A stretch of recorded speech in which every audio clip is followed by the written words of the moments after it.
welcome to the latest episode of Indian Way with Johnny R, the podcast that records live from the southern shore of the mighty Red Lake. And I'm your host, Johnny R. Obviously, coming to you on this, I think it's a Tuesday evening. Yeah, it's a Tuesday evening because they had a tribal council meeting today with, they're going to certify uh, eligible candidates for the 2022 election. And I've been trying to get information on that all day and nothing's come my way. I see other candidates. I don't know if they were probably at the meeting, which I couldn't attend because I work during the day. And for some reason, in this 21st century, in the year 2022, our tribal council meetings are not yet streamed live on the internet. As to why that is, I I don't know. I don't know. I really don't know. I don't know if the technology has made it this far up north yet, but somebody should look into. That's a terrible thing to say. Yes, this is a bottle of water from WRLN 105.3, the voice of the Red Lake Nation, connecting northern Minnesota. And I received this when I went on a guest spot for their What's Happening part of their program. Res Dog Jourdain, Liz White, Miigwich for the bottle. And it's water. It's all water in there. That's all I can drink right now because it's a little late in the day to drink anything else. Unless, of course, be careful, I might spill. But yeah, the election, nothing was posted today. A lot of the candidates, again, they did, a lot of them were there to hear themselves certify, but I didn't get word of if I was certified. I know there's no reason that I could see for me not to be certified. So, it's safe to assume I am eligible to run for chairman in this 2022 election season against the incumbent Daryl G. Seekey Sr.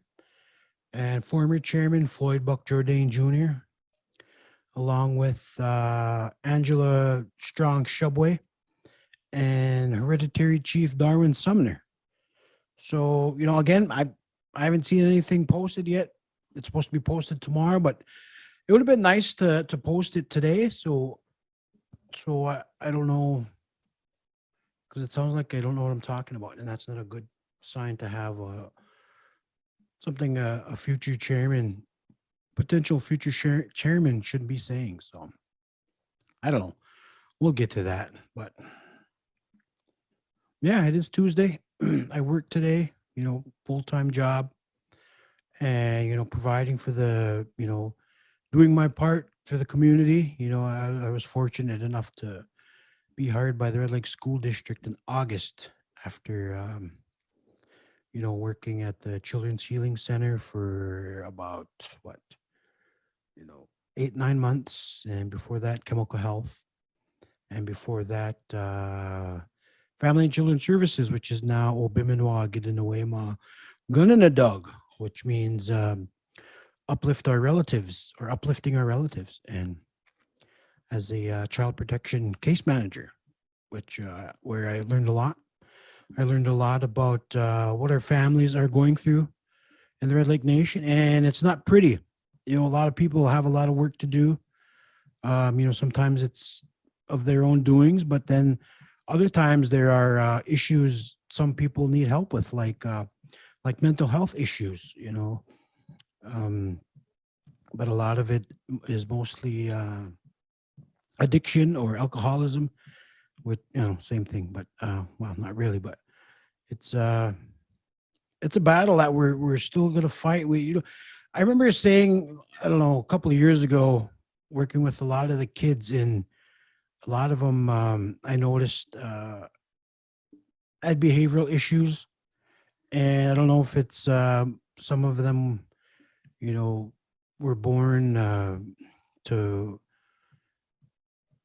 I suppose, addicted mothers, and that plays a factor later on in life for them. And right now, it seems like, somebody brought it up before. I think it might have been Chris Jordan Senior. He was talking about, a lot of those kids that were born positive, 5, 6, 7 years ago are now elementary school age, and a lot of the teachers are dealing with that, which is difficult. And they're especially coming off a 2 year, the pandemic. It has played a huge factor in the way our kids are behaving, returning to in school learning. I see it every day. Even with my own kids here at home, they have a whole different attitude being at home and going out, and, well, not really in public, because we were doing our part to stay home, socially distance, sanitize, wash your hands, wear masks, stuff like that. But now I think we're just about ready to be I was gonna say released to the wild, but everybody is free to get back out there and start socializing, and with the numbers going down, and a majority of the Red Lake members fully vaccinated and boosted, which I think is probably a sign that the vaccinations did work. I know there's still people out there that refused vaccinations, and thankfully, a lot of them may have avoided getting severely ill. But then again, a lot of we did lose a lot of people to the coronavirus the last couple of years, and I think it was only like 1,600 positive case, 14, somewhere around 1,500. We'll say 1,500 positive cases and about 15 deaths, and that the percentage is pretty low. But you think about it, if 15 lives are gone because of something that could have been prevented, and a lot of people are still suffering the long-term effects of COVID, and a lot of people are having a long road to recovery. And there's new studies coming out where COVID could affect, could cause some brain damage, and that's another thing that has me thinking. I tested positive in October of 2020. Thankfully, I was asymptomatic, and I didn't really have any long-term effects, but I did develop asthma during that same time in 2020. Though I probably had it for a couple of years, because I've always had respiratory illnesses within the last 3 or 4, 5 years, and they finally diagnosed it as asthma. So thankfully, that had no effect on me, and I'm fortunate to come out of this pandemic, still relatively healthy. Besides being overweight and diabetic, asthma, high blood pressure, all that stuff. But I'm just walking it off. I'm a former coach. That's what I've always told all the kids that have ever played for me. Just walk it off, man. You'll be all right. Unless it was a serious head injury, which we never came across. While I was coaching, because one of the main things I taught my kids, I always know where the ball is, man. That's playing baseball and softball. Always know where the ball is. So that's what I taught the kids. But yeah, we're just peeking our head out like the animals that hibernate, where I think we're all, once it starts warming up, we're all going to be out and about again, and hopefully get back to a normal life, powwows and family gatherings. And so that's coming up when it warms up. Thinking about family gatherings, about the last couple of years, I've had lost some family members, not necessarily to COVID, but, health reasons. And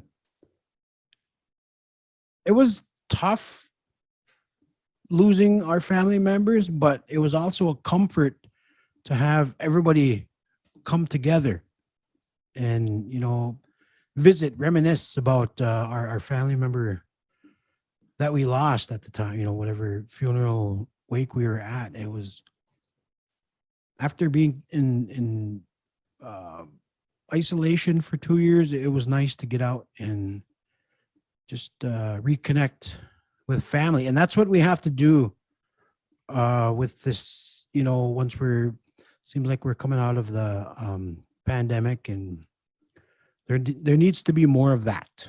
And not just for funerals, not just for tragedies, not just for the bad times, but invite all the families, and we'll just try and put aside our differences. I know that happens quite a bit here, and it's just something that we have to overlook for now because we're all um, fortunate enough to come out of the pandemic. You know, we still have a lot of our loved ones close, and be thankful for that. And so expect more family dinners. So when it warms up, but yeah, that's where I'm at. But at that tribal council meeting today, I was at work. I'd update on my breaks. I'd refresh my Facebook page and see what was going on there. And then I was getting text messages and inboxes about people, things that were going on at the meeting, which, trustworthy sources, but, I don't want to start rumors with posts. So I just kept quiet, and I definitely don't know what happened, though people I knew were at the meeting and they were relaying the happenings, but again, no official word from the tribal council or the chairman's office or secretary's office, and that'd be nice to have, during the day, with my political life at stake. Even though I should be certified, I have nothing that would hold me back, But if they, I better not say. But yeah, I'm looking forward to, the forums, getting out to meet the tribal members. Over the last couple of years, we've increased our enrollment by at least 3,000-4,000. I don't know. I know we're at around 16,000 tribal members now. So it'll be nice to get out and meet the community. Especially coming out of the pandemic, we've all been stuck at home, but we're getting out and about. I will be. I don't know if you saw my sign here. My sign, I ordered them from someone I knew, man, because I don't want to start all over with a business that doesn't know me. So I just not local, because we don't have any printing companies here in Red Lake. So I had to go to Bemidji and worked with who I knew, and I don't know anybody else in the printing business, so I just went with them, and that's probably where I'll get all my other printing supplies from, and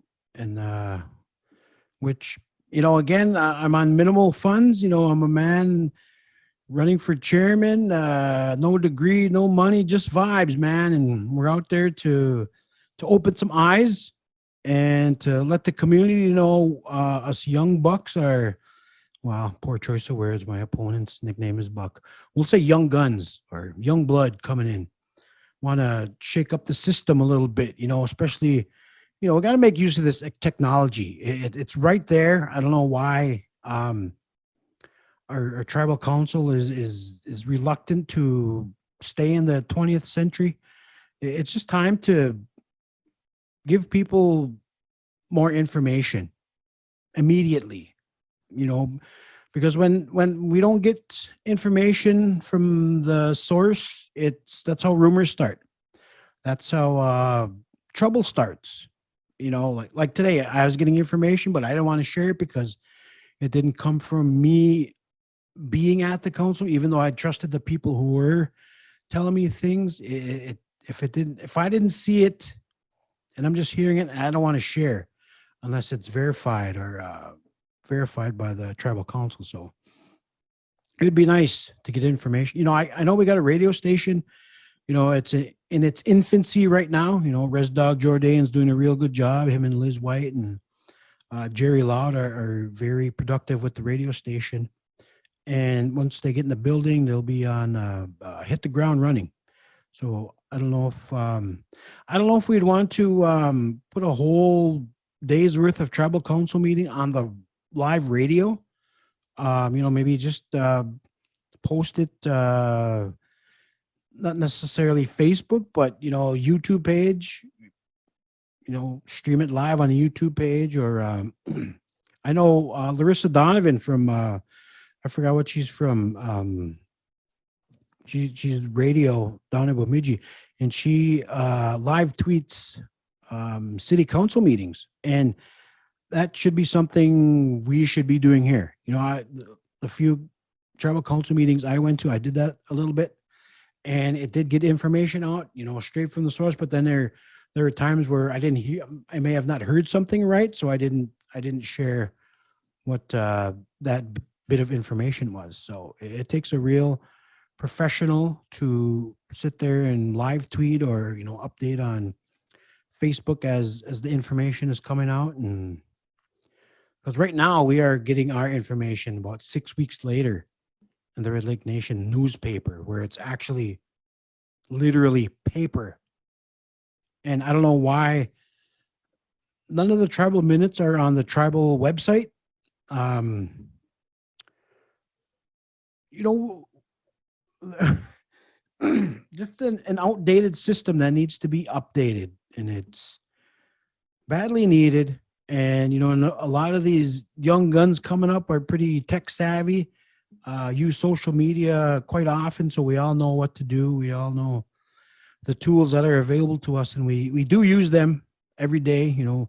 Myself more than I should. So I got a website, I got Twitter, Instagram, Facebook, and a TikTok, and I try Snapchat, but it's just not clicking for me, man. It's not there for me. Maybe because I'm an old man, and it's not for old people. So maybe that's what that is.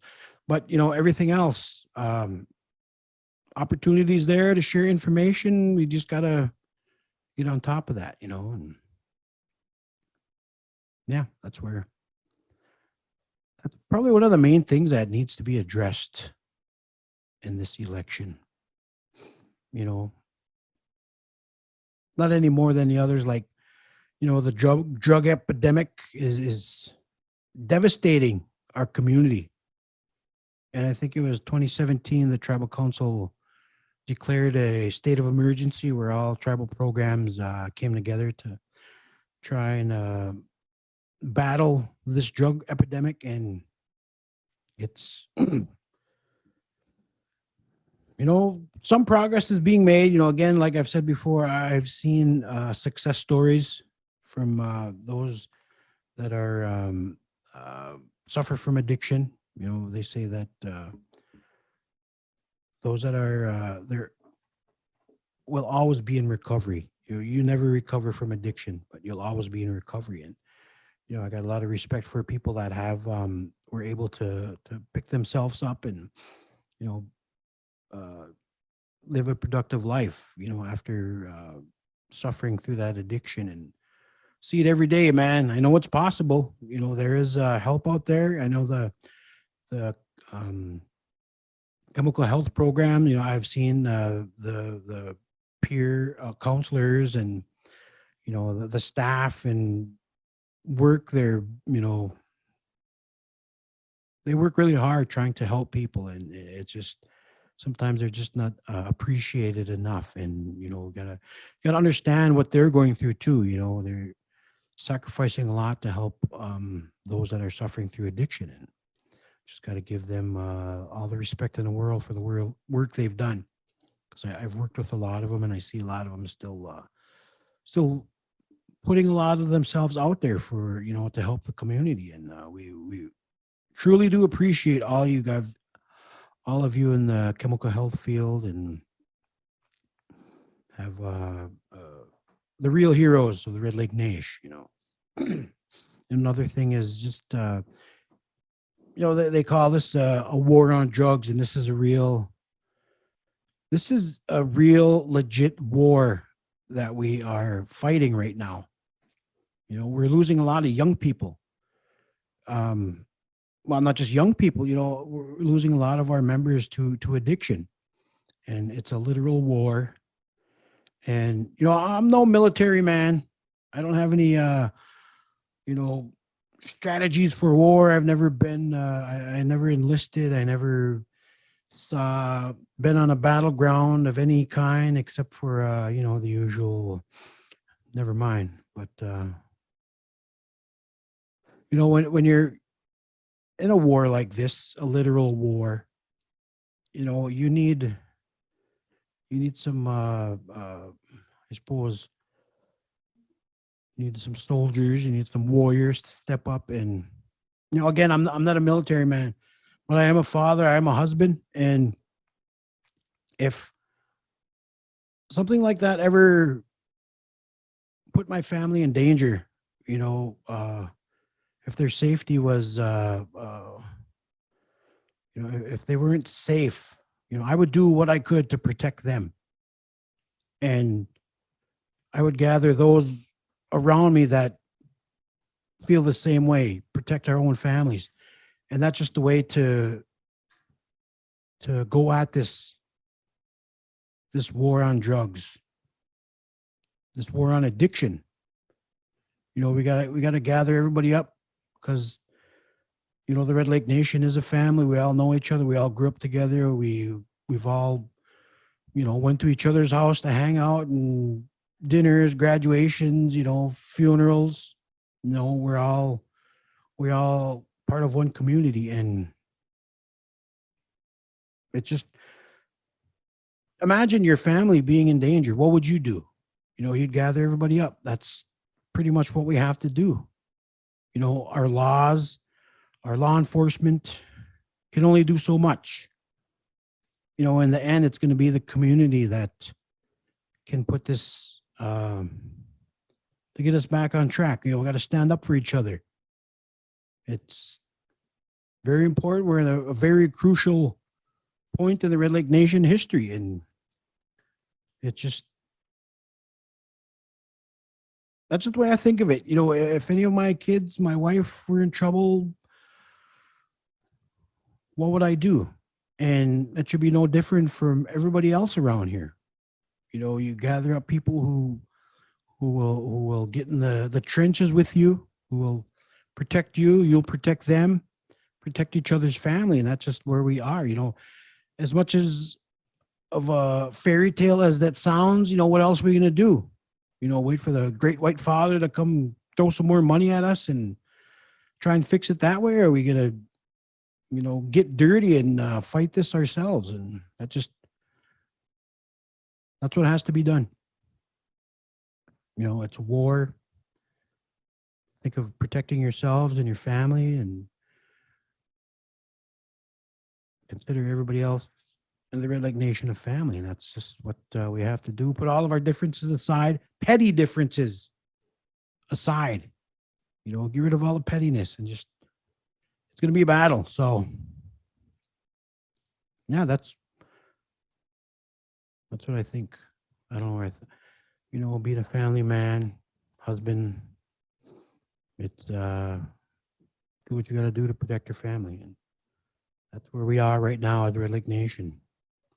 But I think that's all I got. Again, this is what I'm most comfortable with, talking as myself. I try to get into politician mode and spit political points and talking points, and that's just not me. I gotta the only way I'm going to get my message out is being who I am. Yeah, I've made mistakes in the past. I suffer from a lot of brain farts. It's gonna happen. Nobody's perfect. It was a long battle to become a semi-stable husband and father, and I just hope that whatever differences we may have had in the past, I hope we can all overlook those and just continue to start working together to get us out of this rut. And yeah, That's all I got. Me Gwitch, those of you listening, those of you watching, me Gwitch, and I'll be out in the community and hopefully giving out some of my signs, put in your yard. And, even if you don't support me, man, just don't ignore me. That's all I got, me Gwitch.